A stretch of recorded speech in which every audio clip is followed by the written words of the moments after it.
Hello hi friend, नमस्ते प्रणाम। मैं सोनी त्रिपाठी और भगवत वाली भाभी स्वागत करती हूँ अपने यूट्यूब के चैनल में। कैसे हैं आप लोग? मैं तो बहुत अच्छे से हूँ, माता रानी से मनाती हूँ। आप लोग भी जैसे रहिए, जहाँ भी रहिए मस्त रहिए, अपने अपने काम में व्यस्त रहिए और थोड़ा सा टाइम निकाल के हमारा वीडियो देखा कीजिए। आज हम बहुत ही प्यारा चटाकेदार आप लोगों के लिए कजरी गीत लेकर आई हूँ। मम्मी मेरी बता रही है, साथ में गवाएंगी भी। आप लोग सुनिए। इस गीत को मैं पहले भी अपने चैनल पर डाली हूँ, लेकिन जिस तरह से गीत को गाया जाता है मुझे नहीं आता है। तो मम्मी मेरी साथ में आज इस गीत को कैसे गाया जाता है, किस राग में गाया जाता है, ये बताएंगे। तो आप लोग सुनिए, मैं सुना रही हूँ। आप लोगों को चैनल पर नए होंगे तो चैनल को सब्सक्राइब करना बिल्कुल ना भूलिएगा। और हमारा गीत आप लोग को पसंद आए तो प्यारे से कमेंट में ज़रूर बताइएगा, आगे से लाइक ज़रूर कीजिएगा। ये मैं सुना रही हूँ, सुनिए। गोरे गोरे माया सबूज रंग चूड़िला चूड़ियावा बीच सोए हो कांगनवा चूड़िलवा बीच सोए हो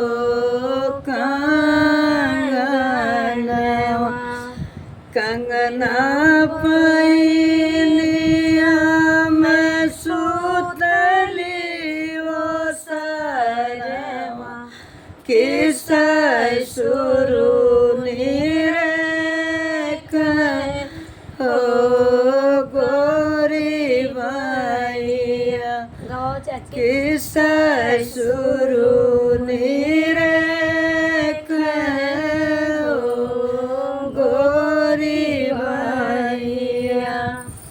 ऐसने ससुर जी के जलिया करवती की जाऊ घरा होते हो सजनवा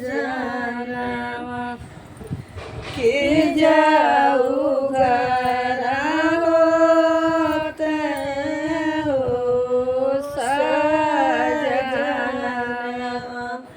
गोरी गोरी माहिया सबूज रंग चूड़िला चूड़ियावा बीच सोए हो कंगनवा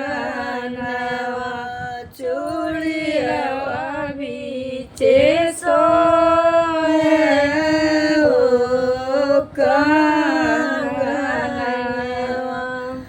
कंगना पैलिया अंगना बरली की भसुरु हो गोरी भैया के भसुरु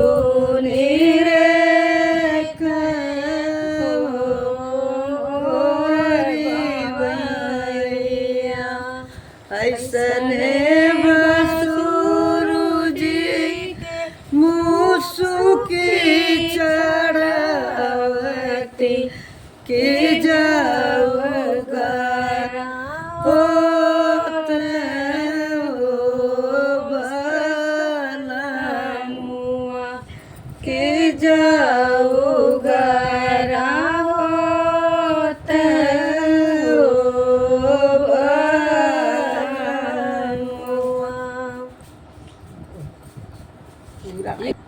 गोरी गोरी माया सबूज रंग चूड़िला चूड़ियावा बीच सोए हो कंगनवा चूड़ियावा बीच सोए हो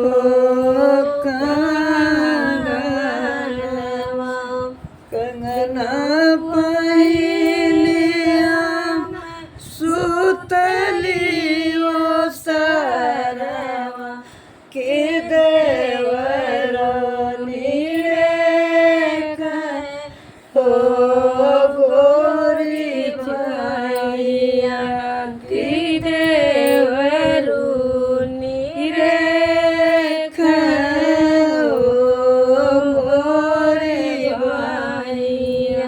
ऐसने देवर जी मुसुकी चढ़ावती कि जाऊ गरावत